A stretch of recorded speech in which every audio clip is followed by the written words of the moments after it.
I don't wanna cry.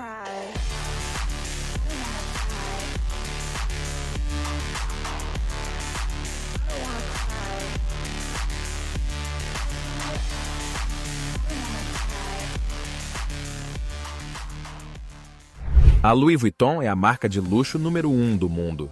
Avaliada em mais de 30 bilhões de dólares, sua história remonta ao século XIX e começa com um adolescente sem teto que apenas sonhava com o sucesso.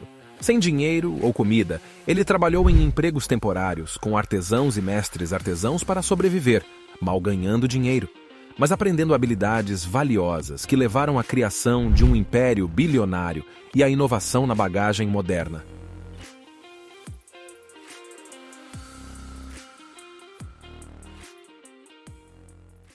No século XIX, Louis Vuitton nasceu e cresceu em Angers, na França, filho de um agricultor e fabricante de chapéus. Naquela época, a França ainda se recuperava das guerras napoleônicas e muitos agricultores, incluindo os Vuitton, enfrentavam a falência. Desde muito novo, Louis não teve escolha senão trabalhar na fazenda da família. Do amanhecer ao anoitecer, ele plantava e colhia culturas, criava animais e estocava lenha. Quando Louis completou 10 anos, a vida se tornou ainda mais difícil. Sua mãe faleceu e, em seguida, seu pai se casou novamente. A madrasta de Louis era tão malvada quanto as vilãs dos contos de fadas. Ela tornou a vida de Louis miserável e, eventualmente, ele não aguentou mais. Depois de completar 13 anos, ele fugiu silenciosamente da fazenda e seguiu para Paris, sem dinheiro ou comida. Felizmente, Louis encontrou empregos temporários com artesãos e mestres artesãos que lhe ensinaram a trabalhar com metal, pedra, tecido e madeira. Ainda assim, ele não tinha dinheiro para abrigo e acabou se tornando um sem-teto. Ele costumava dormir nas florestas, apenas com um manto para se aquecer. Nessa época, a primeira linha férrea para Paris acabara de ser inaugurada. As viagens se tornaram mais acessíveis e a indústria começou a prosperar. Os artesãos capitalizaram isso fabricando caixas personalizadas para aristocratas. Eles frequentemente viajavam com pinturas, instrumentos e móveis, e precisavam de caixas que coubessem e resistissem a viagens longas. Eles também precisavam de ajuda para embalar seus pertences, de maneira a protegê-los de quebrar. Como Louis aprendeu algumas das habilidades envolvidas em seu caminho para Paris, ele decidiu tentar encontrar trabalho no comércio. Felizmente, um artesão chamado Monsieur Maréchal contratou Louis como aprendiz. Embora Louis não ganhasse muito, sua vontade de aprender compensou de várias maneiras. Ele se tornou um favorito entre os clientes de Maréchal e, mais tarde, a imperatriz da França o nomeou seu fabricante de caixas pessoal. Após trabalhar para a imperatriz por um ano, Louis se tornou mais requisitado e abriu sua primeira loja. Desde o início, Louis teve ideias para novos produtos que mudaram o padrão da indústria. Na época, as caixas tradicionais eram feitas de couro e tinham formato retangular. As tampas eram curvas para que a água escorresse pela parte superior em vez de encharcar o couro. Isso tornava as caixas impossíveis de empilhar e demoradas para carregar. Para resolver esses problemas, Louis experimentou novos materiais e decidiu pelo uso de lona. Comparada ao couro, a lona era mais leve, durável e resistente à água. Isso permitiu que as caixas tivessem tampas planas e fossem possíveis de empilhar e mais fáceis de carregar. E embora os compostos impermeabilizantes tornassem a cor cinza, ela parecia mais limpa e moderna. Usando lona, Louis criou um baú de ripas. Seu novo produto marcou o nascimento da bagagem moderna. Embora os clientes estivessem céticos em relação às suas vantagens, ele decolou em apenas 2 anos e se tornou conhecido como um acessório elegante e imprescindível. Depois disso, Louis decidiu fazer o mesmo com um novo invento, as bolsas. Na época, as bolsas não eram bem aceitas pela sociedade. Muitas pessoas reclamavam que eram inelegantes, volumosas e poderiam causar ferimentos às mulheres. Ainda assim, Louis acreditava que as bolsas tinham potencial e começou a fabricá-las com lona. Elas imediatamente se tornaram populares e criaram a demanda por mais estilos para que as mulheres pudessem combiná-las com diferentes roupas. Eventualmente, Louis não conseguiu acompanhar a demanda e contou com a ajuda de seu filho, Georges. Assim como seu pai, Georges teve novas ideias que mudaram o padrão da indústria. Ele criou uma fechadura de cilindro que transformava os baús em cofres do tesouro e evitava roubos. Até então, a maioria dos baús tinha fechaduras que eram facilmente abertas. Os produtos da família se tornaram ainda mais desejáveis. Mas logo em seguida, a produção foi interrompida. Uma guerra eclodiu e destruiu o negócio, deixando Louis sem teto pela segunda vez. No auge dos negócios de Louis, a Guerra Franco-Prussiana eclodiu. Louis e sua família foram obrigados a deixar sua casa e oficina em Asnières, nos arredores de Paris, e se dirigir à cidade. Lá, eles viveram em um abrigo apertado entre milhares de outros refugiados. A comida se tornou tão escassa que os Vuittons quase morreram de fome. Quando a guerra acabou, Louis voltou para casa. Ele ficou arrasado ao encontrar seus materiais roubados e sua oficina destruída. Usando o restante de suas economias, Louis não perdeu tempo em reconstruir sua oficina e encontrar um novo local para a loja. Felizmente para ele, os preços dos imóveis caíram por causa da guerra. Louis aproveitou a oportunidade e comprou uma loja em um bairro nobre.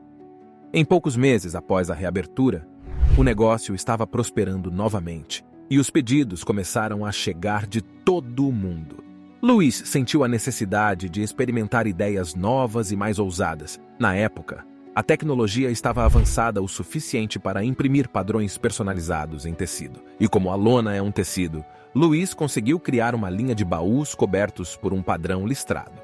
O novo design foi um sucesso imediato. Ele deu às pessoas uma maneira de se destacarem e mostrarem que estavam atualizadas. Também dificultou a cópia do trabalho de Louis pelos falsificadores. Depois disso, Louis recebeu tantos pedidos internacionais que abriu uma loja em Londres. A expansão levou à diversificação de sua clientela, incluindo mais membros da realeza e exploradores. A partir de então, Louis ficou conhecido como o único designer cujos produtos podiam ser encontrados tanto nas casas da elite quanto em florestas tropicais exóticas. Eventualmente, Louis decidiu lançar seu primeiro catálogo para facilitar a compra.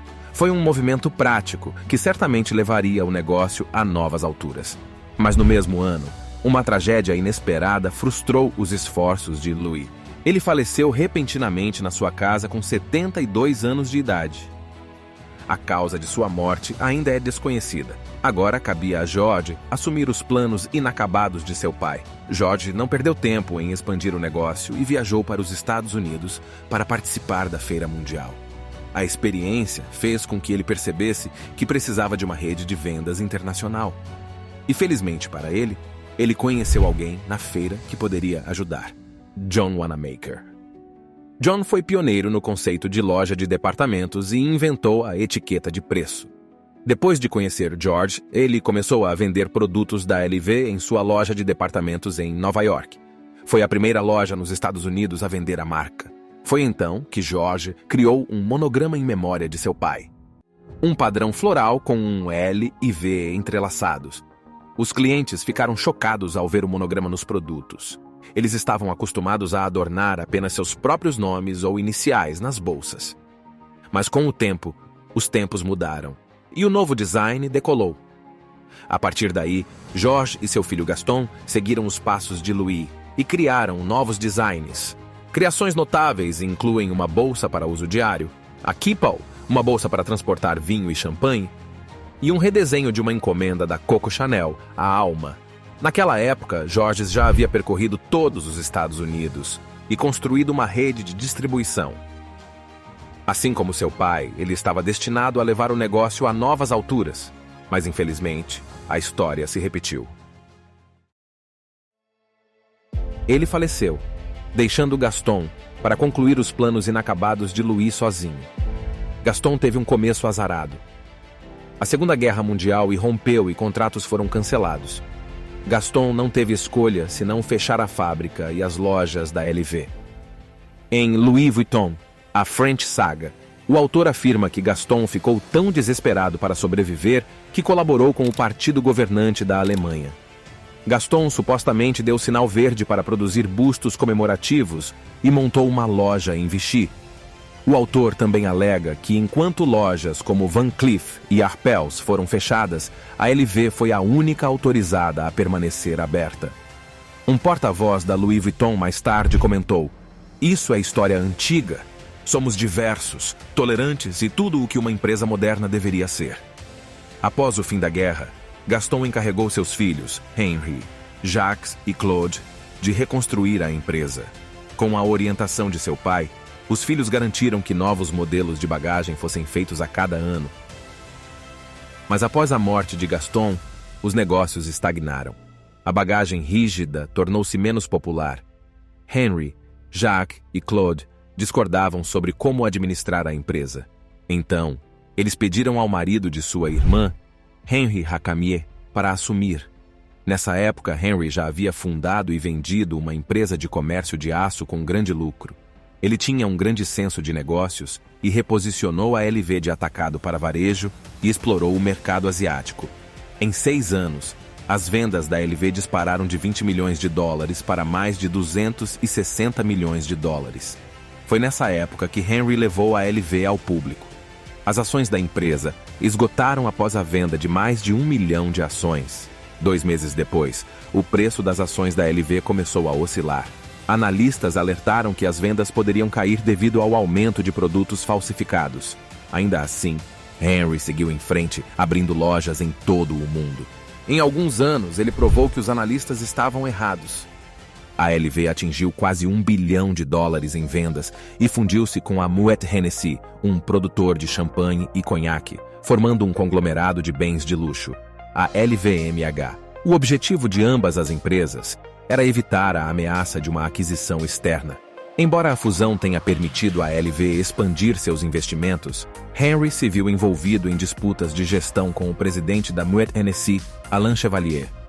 Esperando ganhar controle, Henri pediu a um desenvolvedor imobiliário chamado Bernard Arnault que fosse seu aliado, e ele concordou.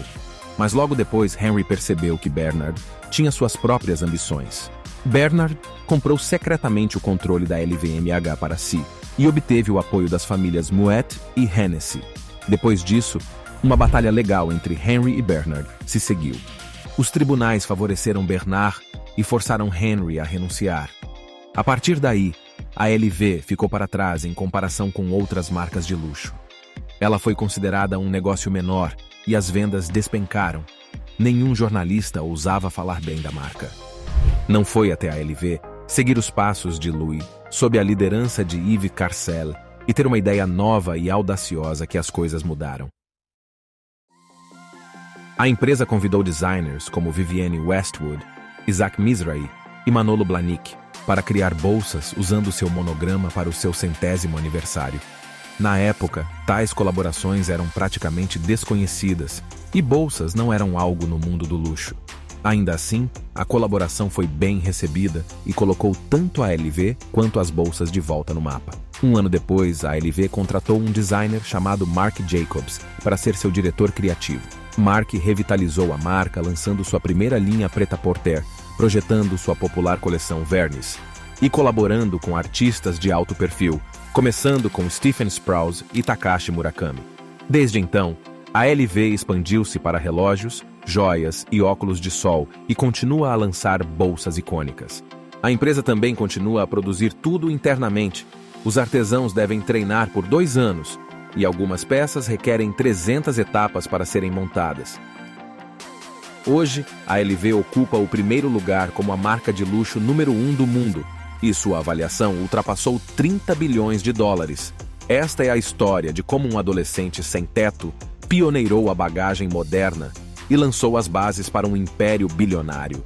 Para mais histórias inspiradoras e conselhos dos líderes de sucesso de hoje, não se esqueça de se inscrever em nosso canal.